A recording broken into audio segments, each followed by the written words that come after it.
राहुल गांधी ने लोकसभा में अपने संबोधन के दौरान भगवान शंकर की तस्वीर लहराई है। नमस्कार, मैं अमित कश्यप और आप देख रहे हैं हंगामा टाइम्स न्यूज़। हिंदू धर्म अग्निवीर मणिपुर और नीट परीक्षा को लेकर मोदी सरकार पर जमकर बरसे हैं राहुल गांधी। और जानते हैं, इस वक्त हमारे साथ में राष्ट्रवादी पार्टी के राष्ट्रीय अध्यक्ष हैं अखिलेश सिंह। उनसे जानेंगे कि आखिरकार क्या कहेंगे जिस तरह से लोकसभा में उनके ऊपर बरस रहे उनकी सरकार पर राहुल गांधी। बताइए सर।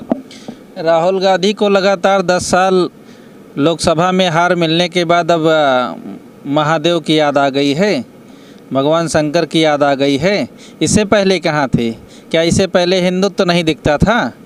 जहाँ लगातार हिंदुत्व को लेकर के एनडीए अपनी लगातार सरकार बना रही, दूसरी पंचवर्षीय को भी लगातार जीता है और तीसरी भी जीत करके इस बार पूर्ण बहुमत के साथ एनडीए में सरकार बनाया है। एनडीए के साथ तो उन्हें हिंदुत्व अब याद आया है और हिंदुत्व के सहारे अब समझ रहे हैं कि सेकुलर पूरी तरह से काम उनका नहीं कर रहा है। जो स्कीम है, झूठ बोल बोल करके इस तरीके से अग्निवीरों को एवं संविधान बदलने के लिए लगातार उन्होंने जो झूठा प्रचार किया है या झूठ फैलाने का काम किया है, जनता सब जान रही है। ज़्यादा दिन झूठ नहीं चलता है। तो अखिलेश जी, जिस तरह से हिंदू धर्म को लेकर के अग्निवीर भर्ती को लेकर, मणिपुर हिंसा और नीट परीक्षा को लेकर बड़ा निशाना साधा, जमकर हंगामा हुआ है। आपकी सरकार जिस तरीके से कमज़ोर दिख रही है सभी क्षेत्रों में, तो इसके ऊपर राहुल गांधी ने निशाना साधा है। जो अग्निवीर भर्ती पर क्या कहना है आपका? अग्निवीर भर्ती पर सरकार काम कर रही है और जिस तरीके से सर्वे में लोगों के जो सुझाव आ रहे हैं उस पर अमल भी कर रही है। जो उम्र रिटायरी की 21 साल थी, उस पर अग्निवीरों की उम्र बढ़ा करके 23 साल कर दिया है सरकार ने। करने का जो प्रस्ताव है यह सरकार विचार कर रही है और जो 25% अस्थायी रूप से उनको नौकरी में लिया जाएगा 4 साल बाद, यह जो योजना थी उसे बढ़ा करके 50% करने का प्रस्ताव चल रहा है। इस पर सरकार ज़रूर काम कर रही है और मजबूती के साथ।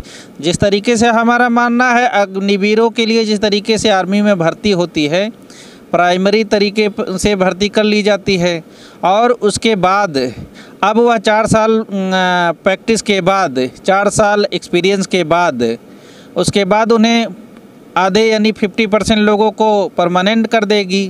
तो इस तरीके से एक पहल अच्छी है, ज़्यादा लोगों को भी इसमें अवसर मिल रहा है और सरकार ज़्यादा से ज़्यादा लोगों को अब बढ़ा भी रही है परमानेंट करने के लिए। यह हमें जो अब बदलाव सरकार कर रही है, इस पे अग्निवीरों के लिए बहुत अच्छी पहल है। इसके लिए हम स्वागत करना चाहेंगे सरकार की तरफ से। तो अखिलेश जी, जिस तरीके से देश के रक्षा मंत्री ने विपक्ष के नेता राहुल गांधी पर निशाना साधते हुए ये भी कहा है कि अफवाह ना फैलाएं अग्निवीर परीक्षा को लेकर, भर्ती को लेकर। बिल्कुल अफवाह फैलाई रही है विपक्ष। इंडिया लगातार अफवाह फैला रही है। आपने देखा भी है, लोकसभा चुनाव 2024 में लगातार संविधान के नाम पर चाहे अन्य योजनाओं के नाम पर हो कि संविधान बदल दिया जाएगा, चुनाव प्रक्रिया ख़त्म कर दी जाएगी, हम लोग का लोकतंत्र ख़त्म कर दिया जाएगा, लोकतंत्र खतरे में है, हिंदू खतरे में है।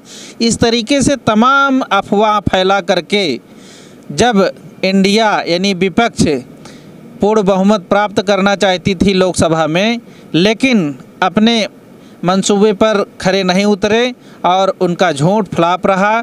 हम मानते हैं कि झूठ फैला करके वो परसेंटेज उनका, और चाहे वह वोट का परसेंटेज हो चाहे सीट का परसेंटेज हो, बढ़ा है। लेकिन यह झूठ ज़्यादा दिन तक नहीं चलने वाला है।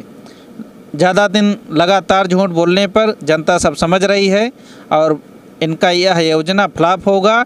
जो यह हिंदुत्व की तरफ इनका रुझान बढ़ रहा है, भगवान शंकर का सदन में फ़ोटो दिखा करके, या जिस तरीके से सेकुलर होकर के सोच रहे थे कि पूर्ण बहुमत में हमारी सरकार आ जाएगी और बीजेपी की नकल करते हुए, एनडीए की नकल करते हुए हिंदुत्ववाद पर उनकी आस्था बढ़ी हुई है, जिससे सोच रहे हैं कि यदि हिंदुत्ववादी हम भी बनेंगे तो हमारी सरकार आ जाएगी आने वाले समय में। लेकिन यह नहीं होना है, क्योंकि जनता जान रही है कि जब 70 साल राज कर लिए हैं, 65 साल राज कर लिए हैं, तब कहाँ थे? तब भगवान शंकर नहीं याद आए, हिंदुत्व नहीं याद आया। तो इनकी योजनाएं सारी फ्लॉप होगी, जो विचार है वह फ्लॉप होगा। ऐसे धोखे में ना रहें कि हिंदुत्ववाद फैला करके और हिंदुओं के लिए जब हम झूठ फैलाएंगे तब पुनः सरकार में आ सकते हैं। ऐसा नहीं होने वाला, जनता जान चुकी है। ठीक है अखिलेश जी, बहुत बहुत धन्यवाद। ये थे हमारे साथ में अखिलेश सिंह, राष्ट्रवादी पार्टी के राष्ट्रीय अध्यक्ष, जिन्होंने विपक्ष के नेता राहुल गांधी को घेरते हुए बताया किस तरीके से हिंदू धर्म, अग्निवीर, मणिपुर और नीट परीक्षा को लेकर के जिस तरह से वह भाजपा के ऊपर हमलावर हैं, तो वहीं पर अफवाह फैलाने को लेकर के बड़ी बात कही है कि किसी भी तरीके की अफवाहें ना फैलाएं। अग्निवीर, नीट परीक्षा और हिंदू धर्म को लेकर के जिस तरीके से उन्होंने बड़ा बयान दिया, राहुल गांधी ने लोकसभा में भी फहराया है भगवान शिव की एक तस्वीर, जहां पर वह क्या कहना चाह रहे थे, जहां लोकसभा स्पीकर ने उन्हें वहीं पर रोक दिया है और कहा है कि आप हमें इसलिए रोक रहे हैं, हमारे पास कई और भी तस्वीरें थी। अब देखने वाली बात यह है कि वो तस्वीरें और कौन सी हैं। आप देखते रहिए हंगामा टाइम्स न्यूज़। सहयोगी प्रदीप के साथ मैं अमित कश्यप, लखनऊ से।